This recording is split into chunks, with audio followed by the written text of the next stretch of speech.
Assalamualaikum warahmatullahi wabarakatuh. Alhamdulillah, alhamdulillahillazi khalaqal mauta wal hayata liyabluwakum ayyukum ahsanu amala wa huwal azizul ghafur.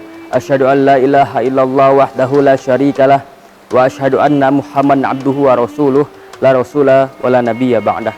Ayyuhal muslimun al hadirun rahimakumullah.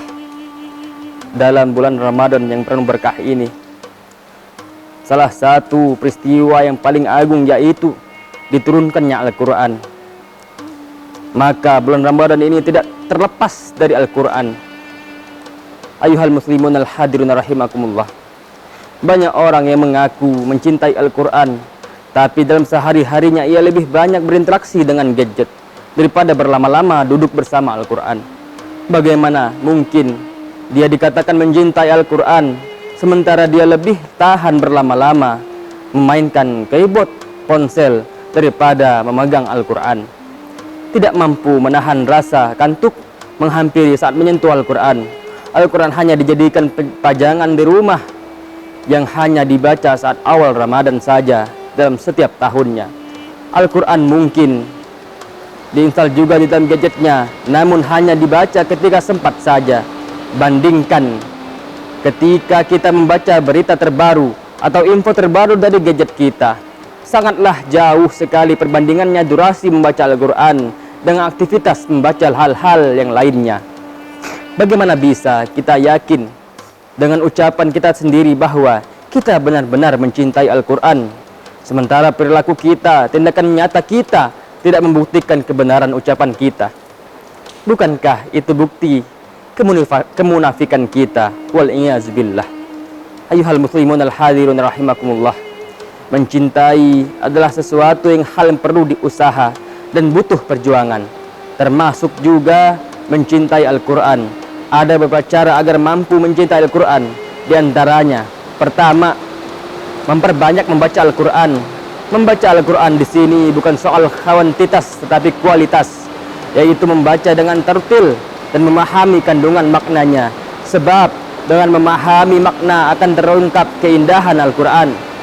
Hal ini perlu manajemen waktu untuk latihan agar senantiasa istiqomah supaya terbiasa dalam keseharian. Kedua, senantiasa membaca tentang keagungan dan kemujizan Al-Quran.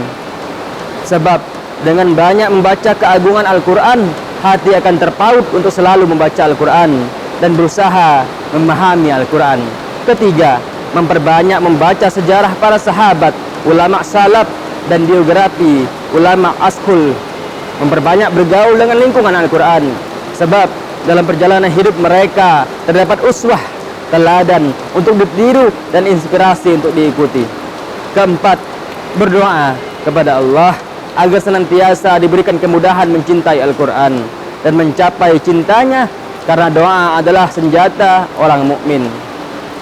Ya Allah, anugerahkanlah aku mencintai Al-Quran dan rindu membacanya. Ayuhal muslimun al-hadirin rahimakumullah. Seseorang yang Allah anugerahkan cinta terhadap Al-Quran, maka sesungguhnya ia telah mendapatkan anugerah iman. Jika iman sudah dalam dada, maka mudah baginya mendapatkan ridho Allah dan masuk ke surganya Allah Ta'ala.